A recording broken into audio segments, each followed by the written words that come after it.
गौतम गंभीर कोच रे team India एपर्यंत चमत्कार प्रदर्शन कर विशेषकर बांग्लादेश विपक्ष कानपुर टेस्ट रे टीम इंडिया जबरदस्त ढंग से जीति यही मैच रे प्रथम 3 दिन वर्षा द्वारा प्रभावित होता।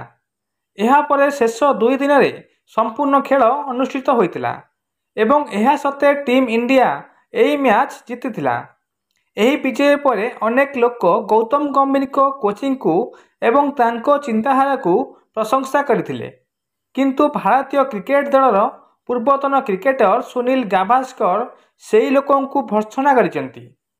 सुनील गाभास्कर सेही लोक मानकु परामर्श दैचंती जे सेमाने गौतम गंभीर पाद को चाटिबा उचित नुहे।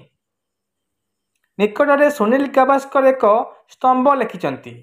एथिरे से लिखिचंती जे टीम इंडिया आक्रात्मक चिंताधारा पाई रोहित शर्मा को श्रेय देवा उचित। एथिपाई गंभीर को श्रेय देवा ठीक नुहे, अଯଥା तांको पाद चाटिबा अनावश्यक। गंभीर कोच दायित्व ग्रहण करिवार मात्र 2 मास बीतीगलानी। से निज मैकुलर स्टाइल रे द्रुत गति रे बैटिंग न करथिले मध्य रोहित शर्मा निश्चित भाव में जड़े विस्फोरक बैट्समैन। से निज पाई नुहे बरं दल पाई बैटिंग करती। कानपुर टेस्ट रे प्रथम इनिंग्स रे रोहित ही बांग्लादेश उपर आक्रमण एवं समस्त भारत बैट्समैन मैंने समान ढंग से बैटिंग करथिले।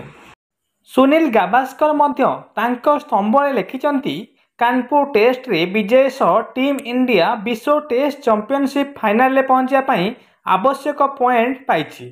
एही मैच जितिबा केते गुरुत्वपूर्ण ताहा दल जानिथिला, सेही अनुसार खेलिथिला भारतीय दल। गाभास्कर अनुजाई जहाँ ए होइथांता तेबे से व्यक्तिगत रेकर्ड पाई खेली थांते। तेणु आईसीसी विश्व टेस्ट चैंपियनशिप भली टूर्नामेंट आयोजन करने एक प्रशंसनीय पदक्षेप। यह टेस्ट क्रिकेट को नुआ जीवन देइछि। एमिति किछि लिखिचंती गाभास्कर तांको स्तंभ रे।